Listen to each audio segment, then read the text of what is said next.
आपके चैप्टर का नाम है goods and services tax. And अभी अभी हम पढ़ के आए हैं कि इंडिया एक फेडरल नेशन है जहां पर गवर्नमेंट एट टू प्लेसेस है, at the centre and at the state. And government को पैसा चाहिए एडमिनिस्ट्रेटिव एक्सपेंसेस के लिए, वेलफेयर एक्सपेंसेस के लिए। एंड हम इंडिया के लोग टैक्स पे करते हैं गवर्नमेंट को, जो कि हमारी ड्यूटी भी बनती है। दो तरीके के टैक्सेस गवर्नमेंट के पास जाते हैं। First is the direct tax and second is the indirect tax. Direct tax directly income पर लगता है। अगर वो इनकम इंडिविजुअल्स की होती है that is called as income tax. And अगर वो इनकम ऑर्गेनाइजेशंस की होती है यानी कि कंपनीज की होती है, हम उसे कॉर्पोरेट टैक्स बोलते हैं। इनडायरेक्ट टैक्स का मतलब है कि जब भी आप लोग या कोई भी गुड्स एंड सर्विसेज बाय करते हैं तब एक टैक्स लगता है on the consumption of goods and services, तब हम उसे जीएसटी बोलते हैं। आज मेरा मकसद है इस वीडियो में कंप्यूटेशन ऑफ टैक्सेस को पढ़ाना, कि किस तरीके से आप टैक्स को कंप्यूट कर सकते हैं। मान के चलिए ये है आपके प्यारे से छोटे से मिस्टर राम, प्यारे से छोटे से मिस्टर राम, एंड इनको एक मोबाइल फोन चाहिए। एंड ये है हमारी एक शॉप, यहां पर बैठे हुए हैं शॉपकीपर, ठीक है, शॉपकीपर, ठीक है। ये है हमारे मिस्टर राम। मान के चलिए प्यारे से छोटे से मिस्टर राम को चाहिए एक मोबाइल फोन। ये गए एक शॉप पर एंड ये लेकर आ गए वहां से 10,000 रुपए का एक मोबाइल। क्या हुआ यहां पर?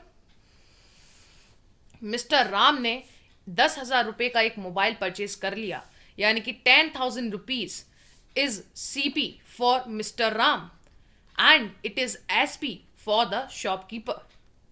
जब मिस्टर राम ने 10,000 रुपए का मोबाइल परचेज करा, यानी कि it is the cost price for mister Ram, and shopkeeper ने 10,000 रुपए का मोबाइल सोल्ड किया, then it is the selling price for the shopkeeper. ठीक है, शॉपकीपर ने क्या किया? शॉपकीपर ने एक बिल प्रेजेंट किया टू मिस्टर राम। वहां पर उस बिल में लिखा हुआ था कि ये मोबाइल है 10,000 रुपए का एंड मिस्टर राम को 5% टैक्स पे करना पड़ेगा। देखिए, अभी अभी आप पढ़ के आए हैं कि जीएसटी होता क्या है। यस और नो? अभी अभी आप पढ़ के आए हैं कि जीएसटी होता क्या है।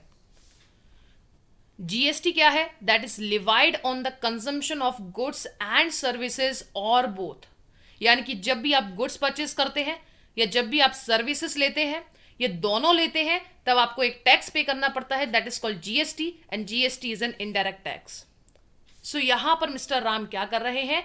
मिस्टर राम यहां पर 10,000 रुपीज का मोबाइल परचेज कर रहे हैं, यानी कि ही इज कंजप्टिंग, हाँ जी, ही इज कंज्यूमिंग और he is taking the 10,000 rupees mobile phone. वहां पर उनको टैक्स पे करना पड़ेगा, दैट इज इनडायरेक्ट टैक्स पे करना पड़ेगा।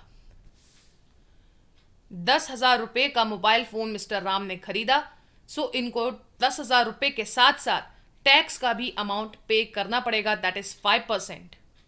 और 5% किस पे लगेगा? 10,000 रुपीज पर, क्योंकि इनडायरेक्ट टैक्स एक ऐसा टैक्स है जो कि आपकी गुड्स एंड सर्विसेज की कॉस्ट प्राइस पे लगता है। हाँ जी, जीएसटी क्या है या इनडायरेक्ट टैक्स क्या है? इनडायरेक्ट टैक्स एक ऐसा टैक्स है जो कि जब भी आप कोई भी गुड कंज्यूम करते हैं उस पर लगता है। This is the 5% tax that is levied on the 10,000 rupees mobile phone, and ये आपका बनता है ₹500। यानी कि आपने मोबाइल फोन 10,500 का परचेज किया, यानी कि मिस्टर राम ने 10,500 रुपए पे करे फॉर दिस मोबाइल। एंड हम यहां पर क्या पढ़ रहे हैं? कंप्यूटेशन ऑफ टैक्सेस, यानी कि टैक्स किस तरीके से कैलकुलेट किया जाए। How did you calculate this 500 as tax? आप क्या देख पा रहे हैं कि हमने 10,000 लिया एंड 10,000 क्या है? आपकी cost price multiply by tax की रेट, जो कि कितनी थी? 5%। इस तरीके से आपने टैक्स निकाल लिया फॉर मिस्टर राम। अगर हम मिस्टर राम के पॉइंट ऑफ व्यू से बात करें, टैक्स किस तरीके से निकला आपका?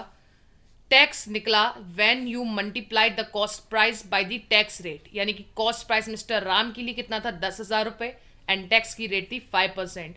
10,000 इंटू 5%, आपका आंसर आ गया 500। यही हम कंप्यूटेशन ऑफ टैक्सेस की बात करें from the point of view of the shopkeeper. So इन्होंने क्या करा, शॉपकीपर ने क्या करा, शॉपकीपर ने 10,000 रुपये का मोबाइल फोन बेचा एंड उस पे टैक्स की रेट लगा दी गई। सो इस तरीके से आपका टैक्स का अमाउंट कैलकुलेट हो गया। सो हम यहाँ पर क्या देख पा रहे हैं, चाहे हम किसी के भी पॉइंट ऑफ व्यू से बात करें, whether from the point of view of Ram और whether from the point of view of shopkeeper, tax का रेट आप कैलकुलेट कर सकते हैं। अगर मिस्टर राम ने परचेस किया है, we will write here CP, and shopkeeper ने सेल किया है, so we will write here SP. CP भी 10,000 रुपये है एंड एसपी भी 10,000 रुपये है, एंड उस पर हम टैक्स का रेट लगा दे रहे हैं। आपकी बुक में ये दोनों फॉर्मुलेज गिवन है, आपको कंफ्यूज नहीं होना है that we have to take CP और एसपी। आप कुछ भी लीजिए, बस यहाँ पर पॉइंट ऑफ व्यू मैटर करता है कि हम किसके पॉइंट ऑफ व्यू से बात कर रहे हैं, बिकॉज कॉस्ट प्राइस भी यहाँ पर 10,000 रुपये है एंड सेलिंग प्राइस भी 10,000 रुपये है। कॉस्ट प्राइस जब हम लिखते हैं तो ये बात हो रही है from the point of view of the customer, that is mister Ram, and जब भी हम सेलिंग प्राइस की बात कर रहे हैं that is from the point of view of seller, that is the shopkeeper here. And हमने पढ़ा भी है कि इनडायरेक्ट टैक्स एक ऐसा टैक्स है जो कि लगता है जब भी आप किसी भी अमाउंट की गुड्स एंड सर्विसेज को परचेस करें, सो उस पर आप टैक्स की रेट लगा देते हैं। ठीक है जी, ओके। कुछ इंपॉर्टेंट टर्म्स को हम यहाँ पर समझते हैं जो कि आपके चैप्टर में काम आने वाले हैं। सो सबसे पहली बात, प्रोड्यूसर, या आप उसे मैन्युफैक्चरर भी बुला सकते हैं। सो प्रोड्यूसर कौन होता है? प्रोड्यूसर वो बंदा होता है जो कि गुड्स को बनाता है, जो गुड्स को प्रोड्यूस करता है, और हम बोल सकते हैं इसे क्या, manufacturer. So a person who manufactures the good is called the producer और द मैन्युफैक्चरर। अब प्रोड्यूसर ने गुड्स तो बना दिए, लेकिन हमारी इंडिया की जनता के पास किस तरीके से पहुंचे, यानी कि कस्टमर्स के पास किस तरीके से ये गुड्स पहुंचे। आप क्या देखते हैं, बीच में डीलर, ट्रेडर या सेलर्स होते हैं, यानी कि आप दुकानों पर जाते हैं एंड वहां से गुड्स को परचेज करते हैं, यस और नो। सो वो कौन होते हैं? वो आपके डीलर होते हैं, या आप उन्हें ट्रेडर भी बुला सकते हैं, और you can call them as seller, you can call them as seller. ठीक है। सो आपको सबसे पहली पॉइंट ये समझना है कि हु इज द प्रोड्यूसर और the manufacturer, a person who produces the goods. ठीक है। दूसरा पॉइंट आपको समझना है कि कस्टमर कौन होते हैं। कस्टमर वो लोग जो कि गुड्स को बाय करते हैं, एंड ये प्रोड्यूसर से गुड्स कस्टमर तक किस तरीके से पहुंचे, इनके बीच में इंटरमीडिएटरी का काम करते हैं हमारे सेलर यानी कि डीलर और ट्रेडर, और we can call it as seller. So तीसरा पॉइंट आपको यहां पर समझना है, सेलर कौन होता है। सेलर एक ऐसा बंदा होता है, डीलर एक ऐसा बंदा होता है, ट्रेडर एक ऐसा बंदा होता है जो कि प्रोड्यूसर से गुड्स बाय करता है for reselling them to the customers. ठीक है, क्या बोला मैंने? डीलर एक ऐसा बंदा जो कि प्रोड्यूसर से गुड्स बाय करता है फॉर रीसेल, दोबारा सेल करने के लिए। ठीक है। अगर हम इन दोनों की बात करें, यानी कि प्रोड्यूसर एंड डीलर की, जब प्रोड्यूसर ने गुड्स बेचे टू द डीलर, यानी कि डीलर ने वो गुड्स खरीदे। हाँ जी, जब प्रोड्यूसर ने बेचे इसका मतलब डीलर ने खरीदे, यस और नो। सो जिस प्राइस पे डीलर गुड्स को खरीदता है फॉर रीसेल, हाँ जी, जिस प्राइस पे डीलर गुड्स खरीदता है प्रोड्यूसर से ताकि वो आगे उन्हें बेच सके, उस प्राइस को हम कॉस्ट प्राइस बोलते हैं या बेसिक प्राइस बोलते हैं। जिस भी प्राइस पे डीलर प्रोड्यूसर से गुड्स बाय करता है ताकि वो कस्टमर्स तक उस गुड्स को पहुंचा सके, उसे हम कॉस्ट प्राइस या बेसिक प्राइस बोलते हैं। चलिए, अब मैं बात करूं इन दोनों के बीच में, यानी कि डीलर एंड कस्टमर के बीच में। डीलर क्या करता है? सेल करता है, यानी कि सेलिंग प्राइस किस तरीके से कैलकुलेट की जाएगी फॉर द डीलर। देखो, दो केसेस हो सकते हैं, या तो जो लिस्ट प्राइस है उसी पे वो कस्टमर्स को बेच दे, या ये भी हो सकता है कुछ वो डिस्काउंट दे दे। मान के चलना जैसे 10,000 रुपये का प्राइस था, उसने 500 रुपये का डिस्काउंट दे दिया, सो डिस्काउंट को लेस कर दिया जाएगा एंड हमें असली सेलिंग प्राइस पता चल जाएगी। देखो, मैंने सबसे पहली बात आपको क्या बताई? सबसे पहला पॉइंट मैंने आपको ये बताया कि जिस प्राइस पे डीलर बाय करता है गुड्स प्रोड्यूसर से ताकि वो कस्टमर्स को बेच सके, that is called as cost price और बेसिक प्राइस। ठीक है। अगर अब हम इन दोनों के बारे में बात करें तो सेलर एक ऐसा बंदा है जो कि गुड्स बेचेगा कस्टमर को, हो सकता है जितना प्राइस उस आर्टिकल में लिखा हुआ है उस प्राइस पर बेच दे, हाँ या ना, या तो हो सकता है वो डिस्काउंट दे दे। सो अगर वो डिस्काउंट देता है देन सेलिंग प्राइस का फॉर्मूला बन जाता है list price minus discount, and अगर वो जो मार्क्ड प्राइस है उसी पर बेचे then selling price is equals to list price of marked price. चाहे आप इसे लिस्ट प्राइस बोल लीजिए या मार्क्ड प्राइस बोल दीजिए, that is the same thing. अगर आपको अभी तक कुछ समझ में नहीं आया सो हमारे पास एक क्वेश्चन है जो कि आपको सारी चीजें समझा देगा। चलिए देखते हैं क्या हुआ है। Dinesh buys a chair marked at 5000। So Dinesh एक बंदा था। हाँ जी, दिनेश कौन था? दिनेश वॉज अ पर्सन जिन्होंने एक चेयर बाई करी 5000 रुपए की। सो क्या लिखा है यहां पर? Dinesh buys a chair, Dinesh buys a chair marked at 5000। So आप क्या देख पा रहे हैं? The marked price is 5000 rupees. Dinesh buys a chair marked at 5000 at a discount of 20% on the marked price. So 5000 रुपए असली कॉस्ट प्राइस नहीं है दिनेश के लिए। So असली कॉस्ट प्राइस है क्या? So cost price for Dinesh, हम दिनेश क्या है? दिनेश एक कस्टमर है जो कि गुड्स को बाय कर रहा है। So कॉस्ट प्राइस दिनेश के लिए क्या होने वाली है? जो मार्क्ड प्राइस है यानी कि लिस्ट प्राइस माइनस डिस्काउंट। अब आपके दिमाग में एक बात आ रही होगी, यस और नो, कि अभी अभी हम ऊपर पढ़ के आए हैं कि मार्क प्राइस में से जब भी डिस्काउंट को माइनस करते हैं। देखो मैं आपको एक बात बता दूं, चाहे आप लिस्ट प्राइस बोल लीजिए या आप मार्क प्राइस बोल लीजिए, ये दोनों नेम है, ठीक है, ये दोनों नाम है। चाहे आप लिस्ट प्राइस बोल लो चाहे आप मार्क प्राइस बोल लीजिए, ठीक है। सो अब आपके दिमाग में ये बात आ रही होगी कि हमने तो सेलिंग प्राइस का फॉर्मूला पढ़ा है कि मार्क प्राइस माइनस डिस्काउंट, लेकिन आप तो यहाँ पर कॉस्ट प्राइस का ही फॉर्मूला बना दिया आपने, ये mark price minus discount.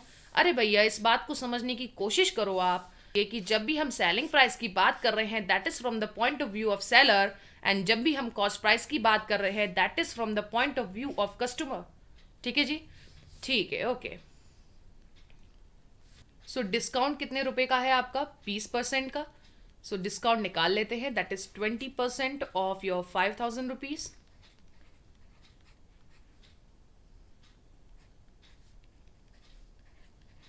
So discount आपको मिल गया 1000 रुपए का।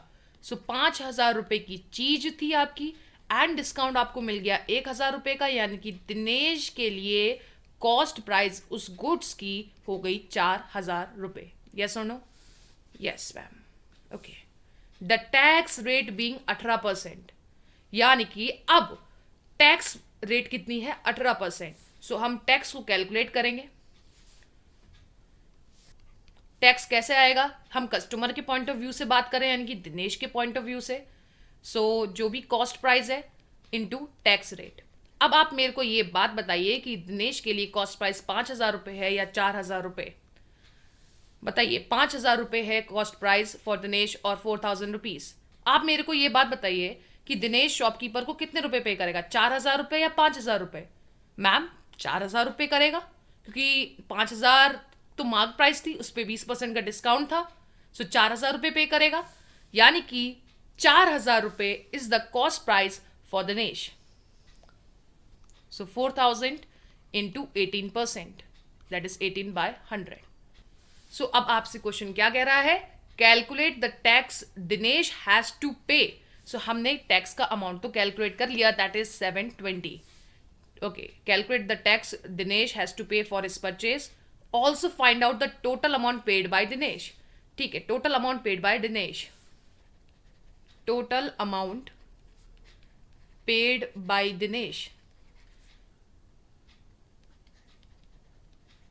दिनेश ने क्या क्या पे करा? 4000 रुपए पे करे एंड साथ में टैक्स का अमाउंट दैट इज 720 रुपीज पे कर दिया। यस और नो? दिनेश ने क्या किया? 4000 rupees and 720 rupees for tax पे कर दिए। दैट मीन्स दिनेश ने 4720 रुपए, that is 4720 rupees is paid by Dinesh. ठीक है, सो सामने आपके स्क्रीन पर एक क्वेश्चन है, आप इस क्वेश्चन को खुद सॉल्व कीजिए because it is a similar question जो अभी हमने करा है। ओके, सो मैंने आपको यहाँ पर सोल्यूशन भी प्रोवाइड कर दिया है इस क्वेश्चन के लिए, बट ये क्वेश्चन पहले आप खुद ट्राई कीजिए, देन ही आप सोल्यूशन को देखेंगे। ठीक है, so thank you very much. Like this video, share this video with your friends and subscribe to the channel. Next video में हम और आगे बढ़ेंगे एंड डिटेल डिस्कशन करेंगे। ठीक है, थैंक यू सो मच।